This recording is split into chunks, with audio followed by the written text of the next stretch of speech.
আবু বকরকে বিষ খাওয়ানো হয়েছে, ওমরকে ফজর নামাজে শহীদ করে দেওয়া হয়েছে, ওসমানকে কোরআন তেলাওয়াতরত অবস্থায় হত্যা করে দেওয়া হয়েছে, আলীউল মুর্তাজাকে ফজরের নামাজে যাওয়ার হালতে শহীদ করে দেওয়া হয়েছে, হাসান রাদিয়াল্লাহু আনহুকে বিষ খাইয়ে মারা হয়েছে, হুসাইন রাদিয়াল্লাহু আনহুর রক্তে কারবালার প্রান্তরকে রঞ্জিত করা হয়েছে, আল্লাহর নবীর 52,000 সাহাবীকে শহীদ করা হয়েছে, ইমাম আবু হানিফার লাশ জেলখানা থেকে বের হয়েছে, আহমদ বিন হাম্বল রাহিমাহুল্লাহকে মাসের পর মাস প্রতিদিন 80টা করে পিঠের মধ্যে চাবুক মারা হয়েছে, ইমাম মালিক রহমতুল্লাহি আলাইহি চেহারায় কালি লাগিয়ে গাধার পিঠে চড়িয়ে মদিনার অলিতে গলিতে ঘোরানো হয়েছে। এই সিলসিলা চলতে চলতে সৈয়দ আহমদ শহীদ, ইসমাইল শহীদের রক্তে কারবালা নয় বরং বালাকোটের প্রান্তর রঞ্জিত হয়েছে। সিলসিলা আরো আগে বেড়ে একইভাবে কাসিমুল উলুম খায়রাত, কাসিম আন-নানুতুই, শাইখুল হিন্দ মাহমুদ হাসান দেওবন্দি,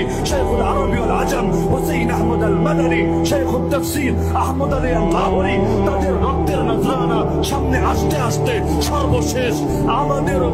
আকাবির এবং অনেক আশিকের রাসূলের রক্তে শাপলার প্রান্তর রঞ্জিত হয়েছে।